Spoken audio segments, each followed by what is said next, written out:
our district attorney, Hiller Moore.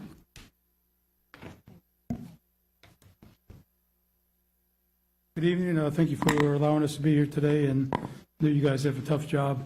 So I'm going to step aside and let John Daly, who is the CPA for the office, describe his PowerPoint. I think you guys are familiar with our position as well as the public defender, and I agree that we need both a adequately funded district attorney and public defender along with the court system. And I think the number one goal of government is always public safety first. So having said that, I'll turn it over to John. Thank you. Much of this will be redundant. A lot of this is highly publicized and has been over the past year. Next slide, please. So I don't know what happened to the formatting here. I apologize about that. Our position, basically, the way we see it is the justice system and public safety is at risk as a result of unfunded mandates imposed and passed down by the state, and also inequitable cost sharing, as we've already kind of discussed, among the different municipalities within our jurisdiction. But ultimately, the costs of this are passed down to all citizens, regardless of what municipality or area you live in. Next slide, please. All right, again, sorry about this. So we've operated under austerity for years. We've we've tried to request additional funding from city parish. Usually we work with what we get. Most recently, we've tried to secure a property tax to get sufficient funding. So our budget request, I'm sure it was some sticker shock for 2026, considering it was a 173% increase year over year. However, we believe that that's a reasonable request based on our research, particularly to meet the demands of the largest parish in Louisiana, one of the most challenging parishes, and to provide the level of service that citizens deserve and expect. So if passed, for example, our tax back in May of 2025, that would have provided roughly $24 million, about 21 net for us. So we're not far off on our 2026 request of 22.6. Next slide, please.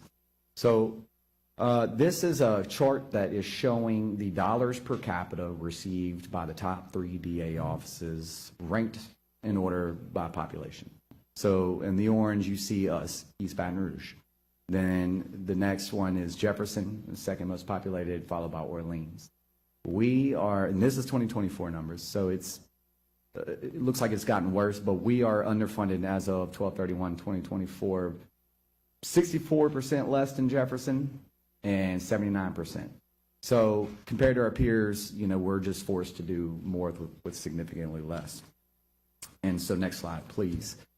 The main drivers of this is our primary sources of revenue is state, well, actually city parish followed by state, and then the rest we have to self-generate as best as we can. The state for years has failed to keep up. Recently there was a Judiciary Review Committee where they acknowledged the fact that they are still allocating funds to the different DAs based on old information from 20 years ago, pre-Katrina actually. And so what that ends up looking like is you have Orleans with the third most populated parish receiving 30 more ADA warrants, which is basically $50,000 for each prosecutor. And so, next slide, please. It also, parish local government fails to keep up. As you can see, this chart shows the funding provided by the local parishes to their respective DAs. I added 2025 on there because that is what it's going to look like, assuming this hit is adopted. But, we receive millions of dollars less compared to our peers every year. Considering we're having to deal with more crime, I don't know about more crime than New Orleans, but I can assure you we're dealing with a little bit more than Jefferson. It just seems like it's a disparate level of investment. Next slide. Speaking of Jefferson, I threw this in there because I caught this in their audited financial statements when I was researching. They have a little over $20 million sitting in their checking account. That's more money than our office has received in any year ever. And that's just cash sitting there. Next slide, please. So what we try to do, right, because we've been operating under austerity, is generate as much revenue as possible. This chart here, is, you can barely see it, it's reflecting our self-generated revenues. There's a lot of volatility because a lot of these things, like, for example, fines and forfeitures, that's contingent upon other entities or other officials doing their job. The criminal, like check collection fees, for example, no one writes checks anymore. At one point, we might have made a killing off of that. Now we don't. And then these other, like PTI, for example, that is actually costing us more than it's producing. We offer that because we believe, obviously, that diversion and intervention is an effort worthy to pursue and prioritize over prosecution when necessary.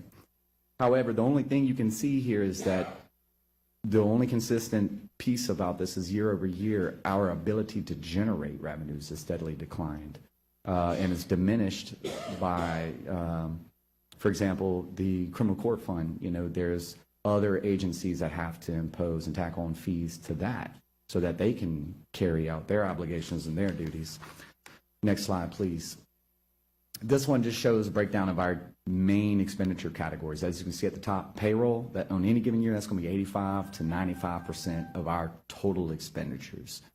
In 2024, it was 92. Next slide, please.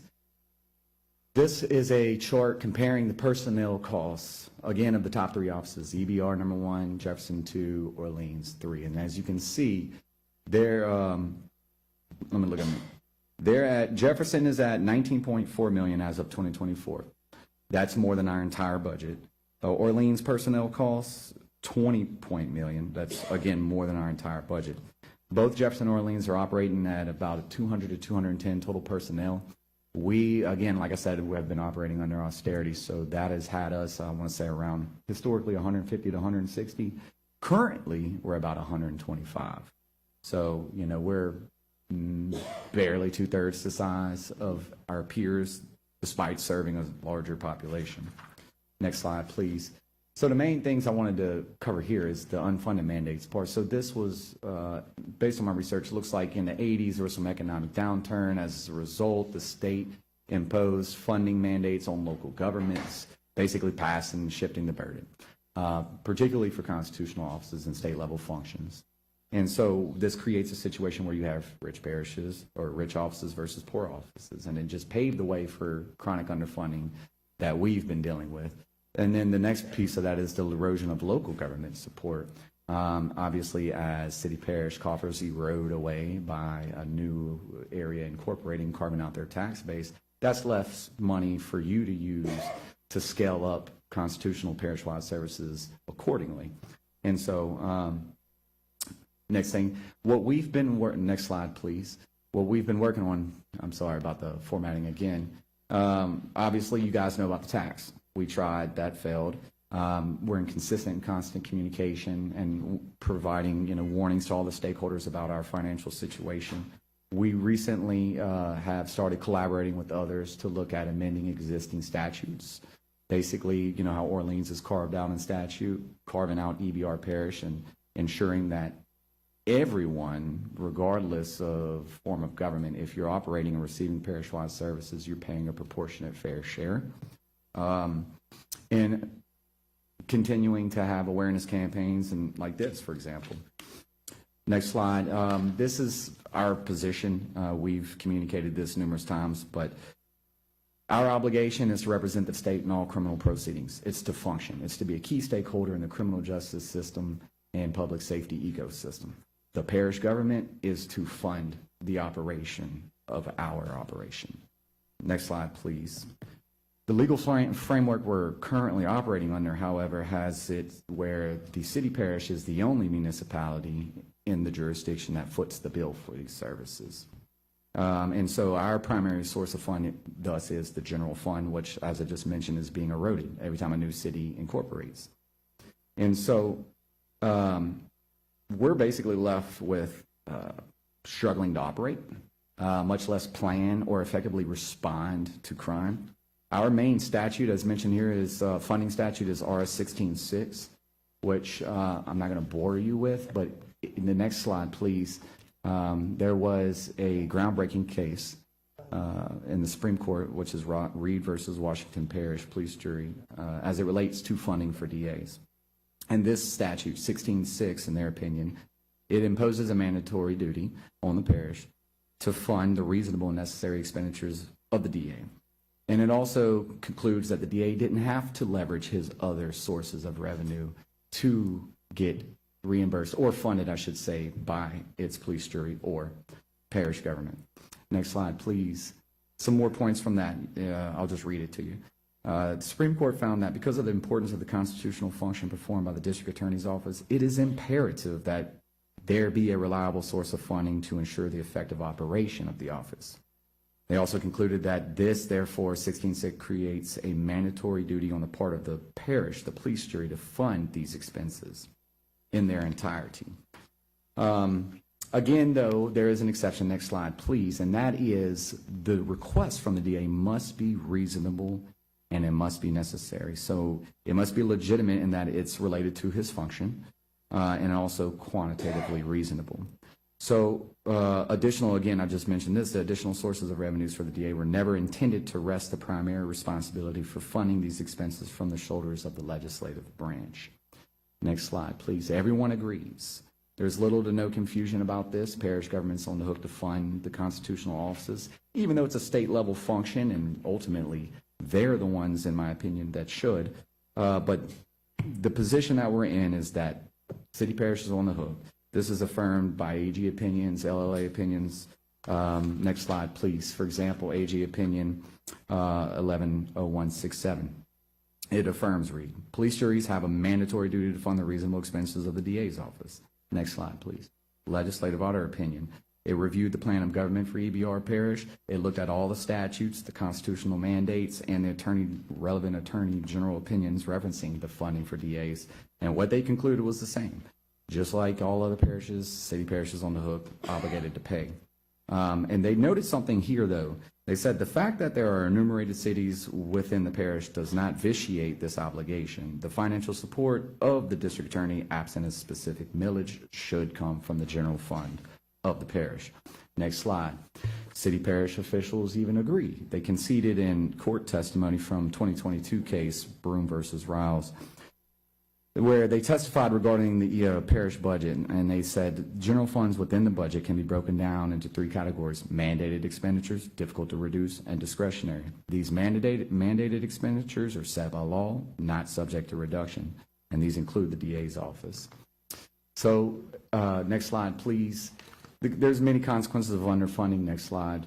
For example, we have the judge, the court just mentioned, we have these delays. If one wheel on this bus is not properly inflated, it's not going to roll in the right direction. We have all got to be in alignment. And so while we're here talking about the DA's budget, it really is a looming crisis for the entire justice and public safety system in East Baton Rouge Parish. Next slide, please. We're looking at increased caseloads. We've already got plenty of overworked, overwhelmed, and underpaid people in public service. And so it's a real problem, obviously, whenever, next slide, please, you have delayed justice, but you also, next slide, please, have compromised legal representation. So, it's justice and public safety. The other thing, next slide, after this, one more, please. Can't read it. Basically, these are the stakes. Many of them already, but we're looking at potentially not being able to keep the lights on, and that's a real problem. We're talking about threats to justice, public safety, but the legal conflict is what's most concerning to us as a constitutional office. Like, our job isn't to fundraise; it's to operate, right?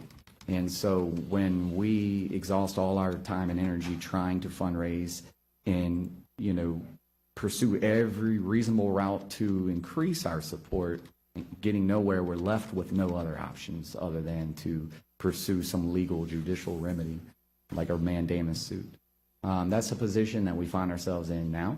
We don't want to have to pursue that, but that's our reality, and ultimately that just damages relationships between entities that are supposed to work together. So next slide, please. That's wrapping it up. That's what I just said. We're working again with all stakeholders to try and find a viable solution. However, our backs are kind of against the wall at this point.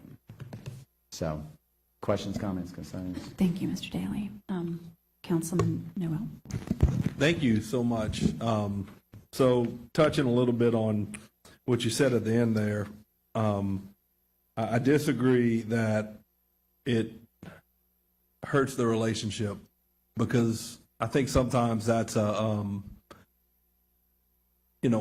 things are difficult and questions are hard to answer, I think sometimes going to the judiciary and that route can't help answer those. So I don't think you all doing something that you see necessary, like mandamus, and working it that way. I don't see that as something that I take issue with you all and look negatively upon. I think it's just trying to seek an answer. And to that end, one of the questions I had, if you know and can expound, and what I've sought when asking others, when we talk about fair share and all of the case law you were talking about, where it talks about reasonableness, has there ever been a quantification of what that means? Because it sounded like every single one, it's like they all agree, but it's always subjective. Has there ever been, whether it's a per capita or something that is objective and not subjective, in a ruling that we've seen? Nothing that I've come across, and I could be wrong. I don't see anywhere in statutes where reasonableness is actually defined. Right. I'm not the attorney in the room, but I would assume that would be what a prudent, reasonable person would conclude given the information. Mm-hmm. I do know that it's reasonable in, like with Reed, it was reasonable for him to request, X amount for salaries, right? Because he had to have prosecutors, he had to have victims, so as long as it's quantitatively reasonable, I guess, is where they land. But how do you quantify that? Mm-hmm. We are proposing that, hey, the second and third most populated parishes are receiving X amount, so it seems reasonable we should be, funded at the same level at least. Yeah, but if you chase that down, there may be, the potential to see that those are overfunded. Now, I trust me, I believe you're more underfunded than they're overfunded, but again, it comes back to all of those things need to be pulled out to come up with an objective reasoning. And look, that's the kind of thing I like to seek out is like, what is the objective? And I hear what you're saying. I'm just wondering if that has ever come out of any of those cases, because that would be helpful. And if not, then I think seeking something from the judiciary in that manner would be appropriate, if that can be had through this process to tell us, what that reasonable level is. Yeah. So. Let me ask a quick question about state funding. If, I think you and I must have watched the same Senate Jude A committee. We did. Fascinating, very, very interesting. If our DA warrants were on parity with other parishes, how many more warrants should we be getting from the state every year? Right. So currently Orleans is getting 83, Jefferson's getting 54, and we're getting 55. So we get one more than Jefferson and 28 less than Orleans. And we're more populated than both. Correct. So the problem with that, though, is even though that is support from the state, it's not sufficient support in that it's only $50,000 per warrant, right? Mm-hmm. We start ADAs out at 60, and then we got to come out of pocket not just that extra 10, but the additional fringe that's tacked onto it, which could be anywhere from 20 to 40%. We've been historically operating on a budget deficit. I don't know how we can. So even getting those additional warrants, we wouldn't. For example, if we got 30 more, it doesn't mean we would be able to hire 30 more, right? Maybe that translates to 15. Right. So you said your staffing historically has been about 150, and you're about 125 right now. Why? Why have y'all lost 25 people? Well, I mean, I can't speak for all of them. I can tell you, obviously, those who we haven't gotten raises in going on 3 years now. So there are those who I guess who are, I don't want to say profit driven, but obviously, like for example, I have a family. We got to do what I got to do. But I would say our office has been like a lot like a farm. I mean, we've had some U.S. attorneys. We've got people come poach us all the time from the Attorney General's office. Who else? And so, there are just a lot of opportunities. We've got good, competent staff that we just can't keep because some federal or state entity is, just throwing the pocketbooks at them. Sure. So they were able to go elsewhere and get more money for the Less same stress. or maybe even less work. Less stress, better work-life balance, more money. Yeah. Yep. Any other questions? Councilman Hurst? So when we talk about justice, and there was another word you used, which was, I don't know, something to compare or just to demonstrate what you need. I think the word that we left out was fairness. And fairness comes typically from providing adequate representation on the public defender side. Yes. Because no matter how much money we give y'all, and the DA knows I'm a big supporter of your department to get properly funded, right? But I'm also a big supporter that if Kyla Romanek and her group have to come against y'all and y'all have an expert witness, guess what they want? An expert witness. And if they handle 80% of the cases that y'all handle, they should probably have 80, if not 70%, because y'all do a little bit more, right? But 80, if not 70% of your budget. So no matter how much money we give you, it still slows down the legal process. It still leaves people on bond for 3 years that probably should have had due process in 12 to 24 months. So somebody who is going to get convicted for a crime of murder or a heinous crime is out on bond, potentially committing more heinous crimes because we don't have the ability to fast track them through the system with adequate defense while we also have adequate prosecution. And so I don't know what that balance is, but I do know that there's no point of funding one side if we don't fund the other. So I urge my colleagues that as we go through this budget, that we also consider the public defender's office and how giving all this money to the DA's office does nothing if the process is still not able to go through the court system in an expeditious time frame. So Agreed. Thank you so much. Yes. Thank you. Anybody else? Councilman Dunn? Thank you. I agree with the overall point that my colleague, Councilman Hurst, is making. I wouldn't agree that you guys do more or less than the public defender's office. I think you guys both do, about an equal job. If one was doing more or funded more, then we would have an imbalance. If you look at what New Orleans did, referencing Orleans Parish in 2021, if I can remember right, they passed the ordinance to fund the public defender's office at 85% the rate that they fund the district attorney's office. I think that's what we need to do here, and that will right-size the situation. We're going to hear from the public defender's office. They're going to say much of the same things you said. Your leader in Hiller and Ms. Romano has been standing together, speaking the same language, advocating for funding for both agencies. So thank both of you guys. But I got a couple questions. One on your revenue side, if you can go to that revenue slide, you broke down your revenue, and I just was interested. You have a narcotic seizure fee. How is that calculated? Who pays that? How is that determined? So the narcotic seizure fee, I can't tell you off the top of my head, but that's split multiple ways, and I believe that's going to be probably driven by statute, but you're going to get a portion that will go to the court, a portion that will go to the sheriff or arresting agency, a portion of the prosecuting agency. And that, it's not much, but the goal there is to defray the costs of these things, of operating these things. But who pays it? The narcotic seizure? Yes. So the seizure is coming from assets, ultimately, that were seized.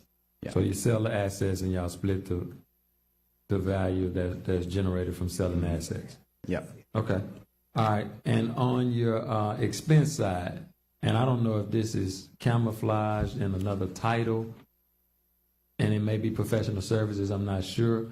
I don't see continued education. Do you guys get that free somewhere or not do it, or is it camouflaged somewhere? That's a luxury we haven't really had the opportunity to enjoy. We reimburse employees. It's incumbent upon, like, for example, I have to get continuing professional education. I know attorneys do as well. Typically, we have to facilitate that and then seek reimbursement from the office. Training and like professional development, we try to do as much as possible in-house. The problem we've run up against is we're hemorrhaging people and money, so it's a matter of time. You know, we've been having to narrow our focus and staff court. So, Thank you. Yep. Rowdy, Councilman Gay. Hey, over here, Mr. Daly, thank you. Excuse me, a similar line of questioning to the previous group that presented. You know,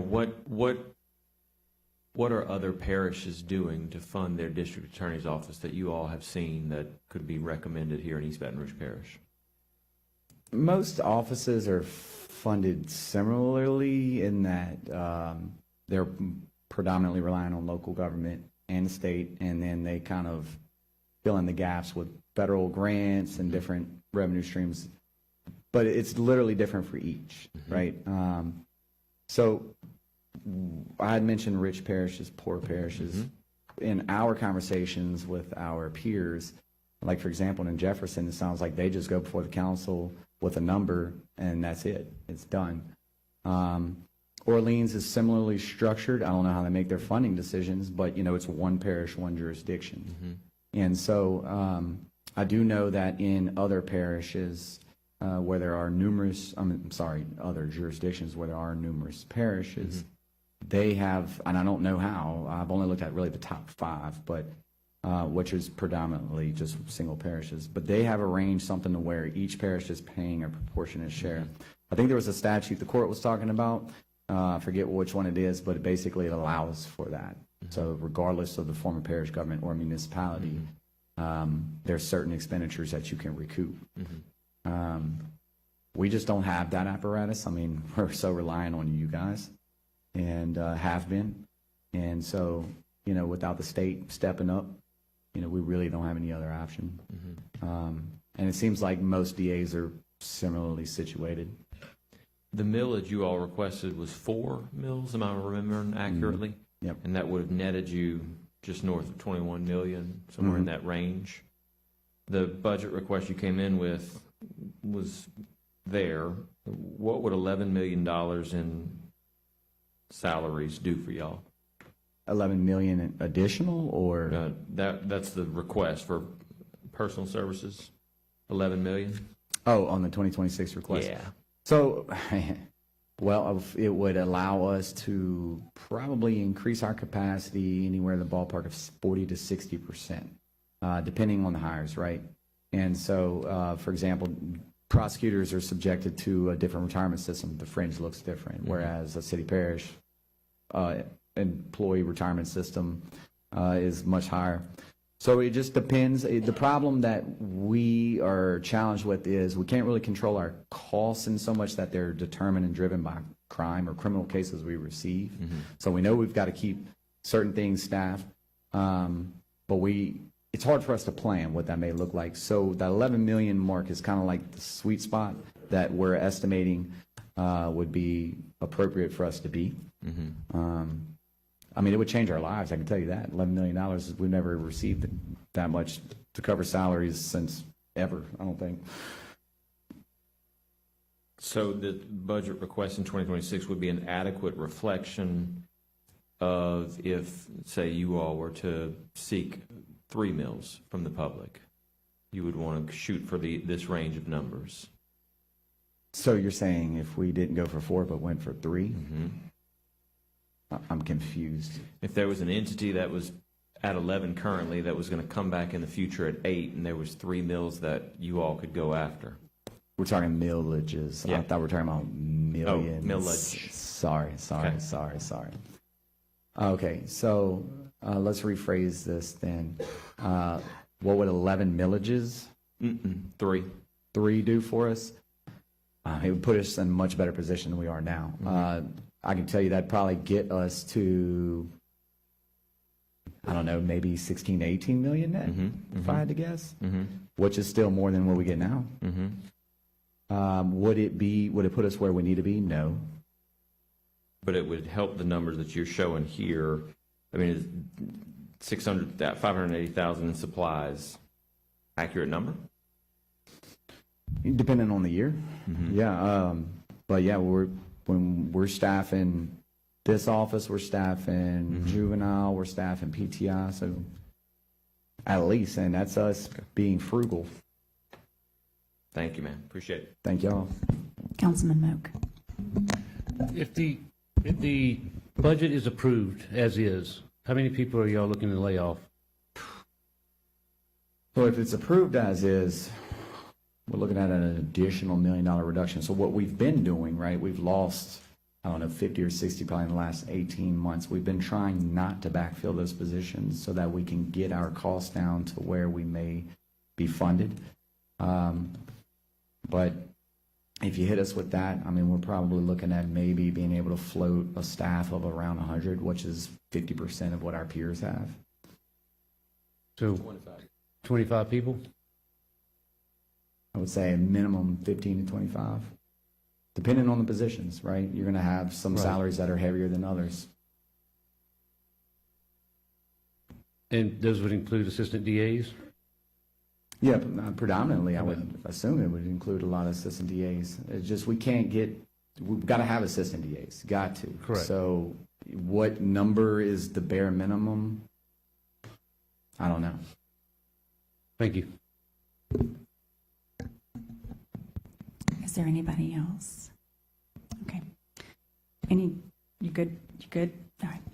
Mr. Daly, thank you. Thank you so much. Appreciate y'all. We Thank appreciate you. your time. All right.